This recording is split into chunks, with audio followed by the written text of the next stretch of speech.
আসসালামু আলাইকুম রহমতুল্লাহি ওবরকাতুহু। সম্মানিত দর্শক, বাংলাদেশের রাজনীতিতে এখন অন্তরীণ সমস্যা, অর্থনীতি একেবারে ভঙ্গুর এবং অরাজকতা সেই শ্রম সেক্টর মানে শিল্প কলকারখানা থেকে শুরু করে মাঠে ঘাটে পথে দোকানে কোর্টে কাছারিতে একেবারে রীতিমতো মহামারী আকার ধারণ করেছে। তো এই জিনিসগুলো আমরা যারা দেখছি এবং আমরা যারা আলোচনা করছি, এই আলোচনার মধ্যে রাজনীতির যে বড় কতগুলো গেম এগুলো যে খেলা হচ্ছে, এটা হয়তো আমরা অনেকেই লক্ষ্য করছি না।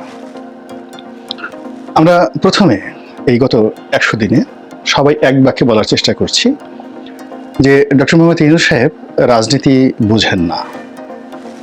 তারপর তিনি এই রাজনীতিবিদদেরকে কিভাবে হ্যান্ডেল করতে হয় এটা তিনি বুঝেন না। তারপর বলার চেষ্টা করেছি তিনি এটা ব্যর্থ ওটা ব্যর্থ, এরপর এখানে যাচ্ছেন না ওখানে যাচ্ছেন ইত্যাদি আরো অনেক কিছু।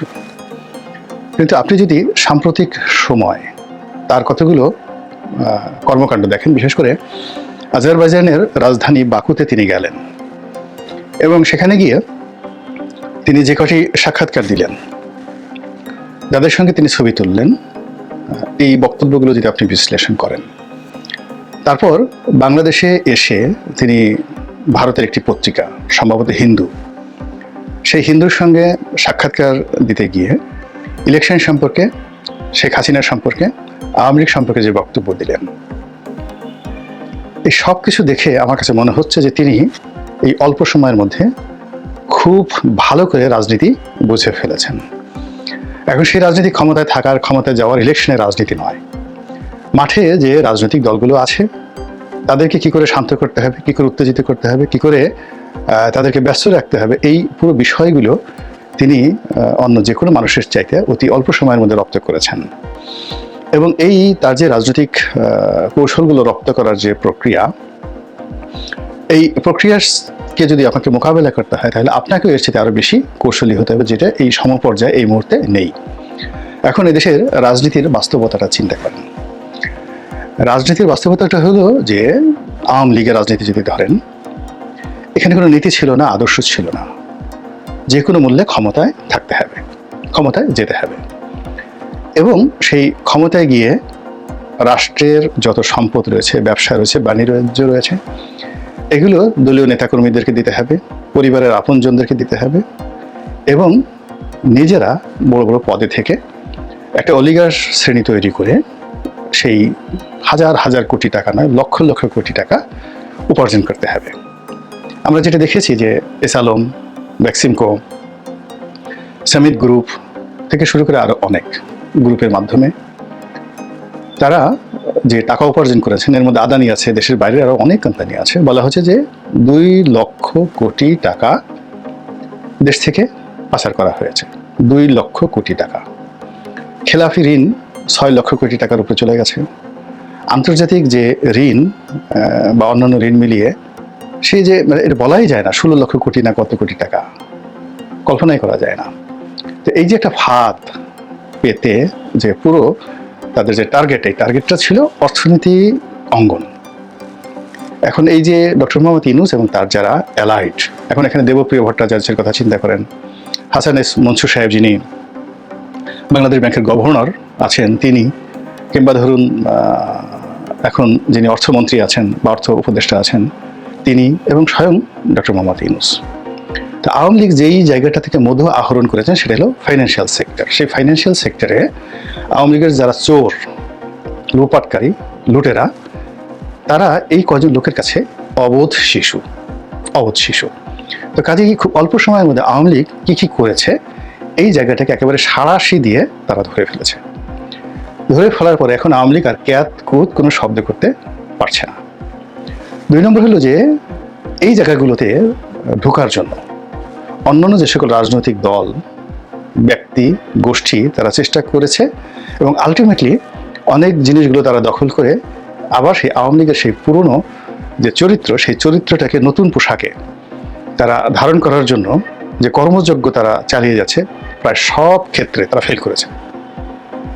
আপনি টু দি পয়েন্ট আমি নাম বললাম না, তারা শুধুমাত্র একটা জিনিস করতে পেরেছে, এই সময়ের মধ্যে এই আওয়ামী অলিগার প্লাস নব্য অলিগার। তো তারা এই যাকে বলা হয় অন্য অলিগার হওয়ার যে সূত্র, অলিগার কাকে বলে? অলিগার হলো রাষ্ট্রীয় প্রতিষ্ঠানগুলোকে ব্যবহার করে এমন সিদ্ধান্ত নিতে বাধ্য করা, প্রভাবিত করা যে সিদ্ধান্তের ফলে তাদের উপকার হবে, এই অলিগার। তো এখন আওয়ামী লীগের অলিগার এবং তাদের খালাতো ভাই, তালাতো ভাই, মামতো ভাই যে সমস্ত নতুন অলিগার তৈরি হওয়ার চেষ্টা করেছে, তার অন্য কোথাও পারেনি। তবে শেয়ার মার্কেটে দুটো দুর্ঘটনা ঘটে প্রায় 30,000 কোটি টাকা তারা কিন্তু লোপাট করে ফেলেছে। এবং এটাও ডক্টর মোহাম্মদ ইউনূস কিন্তু ধরে ফেলেছেন, ভীষণ রকমভাবে ধরে ফেলেছেন। ফলে ওখানে আগামীতে আরও দুর্ঘটনা ঘটানো কঠিন বিষয় হয়ে যাবে। গেল অর্থনৈতিক সেক্টর। রাজনীতিতে এখন ক্ষমতা পরিবর্তনের যে ধারা, সেই ধারাতে তিনি 3টে ফাঁদ পেতে ফেলেছেন। প্রথম ফাঁদ হলো যে সংস্কার। তিনি যে কোনো মূল্যে সংস্কারটাকে বিস্তৃত করে ফেলেছেন। অনেক জায়গাতে তিনি সংস্কার করতে চাচ্ছেন এবং বিস্তৃত করে ফেলছেন। এবং এটা একটা পপুলার ইস্যু, যে বিষয়গুলো তিনি করছেন এটা পপুলার ইস্যু। আর যারা এটাকে সমালোচনা করছেন তারা সরাসরি পার্টি, মানে যারা এর দ্বারা ক্ষতিগ্রস্ত আছেন। যেমন ইংলিশে যদি দেরি হয় তাহলে রাজনৈতিক দলগুলো লাভবান হবে কেউ কেউ, আর যদি দেরি হয় কেউ কেউ ক্ষতিগ্রস্ত হবে। কিন্তু সংস্কার বলতে যে জিনিসগুলো তিনি করতে চাচ্ছেন বা বলতে চাচ্ছেন, এটা বিশেষ করে তরুণ সম্প্রদায় থেকে শুরু করে মাস পিপলদের মধ্যে কিন্তু এটা একটা গ্রহণযোগ্যতা আছে এবং এটার একটা যাকে বলা হয় কার্যকারিতা আছে। এবং তিনি এই কাজগুলো ধীরে ধীরে যাকে বলা হয় ম্যাটিকুলাসলি অঙ্ক কষে কষে তিনি যদি করেন, তাহলে তার সরকারের জনপ্রিয়তা, যেমন আইসিটি অ্যাক্ট মানে ডিজিটাল নিরাপত্তা আইন যেটি, এটা তিনি বাদ দিয়ে দেবেন। বাদ দেওয়ার পর এখানে অনেকগুলো মামলা অটোমেটিকভাবে বাদ হয়ে যাবে। এবং এটার ফলে দেখা যাচ্ছে যে 3 থেকে 4 মাস পুরো অঙ্গন ডক্টর মোহাম্মদ ইউনূসের সে প্রশংসা করবে। তাই তিনি কিন্তু রাজনৈতিক অন্য মামলাগুলোকে বাদ দেননি। মিডিয়া রিলেটেড মানে গণমাধ্যম রিলেটেড যে আইন আইসিটি অ্যাক্ট, এইটা বাদ দেওয়ার জন্য সব কিছু চূড়ান্ত করা হয়েছে। এবং এটা বাদ দিলে যত মামলা চলমান আছে, শাস্তি আছে, সবগুলো রহিত হয়ে যাবে। ফলে কি হচ্ছে, স্থানীয় গণমাধ্যম এবং আন্তর্জাতিক গণমাধ্যমে ওনার এই কর্মটাকে যেভাবে হাইলাইট করা হবে, সেই হাইলাইটের কাছে এখন যারা নির্বাচন তড়িঘড়ি করে চাচ্ছেন তাদের আওয়াজটা হারিয়ে যাবে। এবং যারা ইতিমধ্যে অলিগার তৈরি করার জন্য বিভিন্ন জায়গাতে তদবির করে মোটামুটি একটা অবস্থা তৈরি করে ফেলেছেন, তারা একটা বিপদ এবং বিপত্তির মধ্যে পড়বেন। এই গেল এক। 2 নম্বর হলো যে নির্বাচন কবে হবে, কি হবে, এই জায়গাটাতে তিনি কোনো কনফ্লিক্টে যাচ্ছেন না, কন্ট্রাডিকশনে যাচ্ছেন না। এবং তিনি যে কথা বলছেন সেই কথা আপনি না রাগ করতে পারবেন, না অভিমান করতে পারবেন, কিংবা না বিক্ষুব্ধ হতে পারবেন, আবার না আশাবাদী হতে পারবেন। তো এই যে তিনি যে কথাগুলো বলছেন দেশে এবং দেশের বাইরে, পুরো আপনার ডিকশনারি এবং আপনার হিসাবপত্র এলোমেলো করে দিচ্ছে।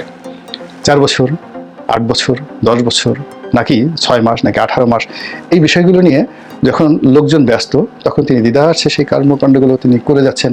তার হিসাব তিনি চালিয়ে যাচ্ছেন। তার রিক্রুটমেন্ট থেকে শুরু করে তার যে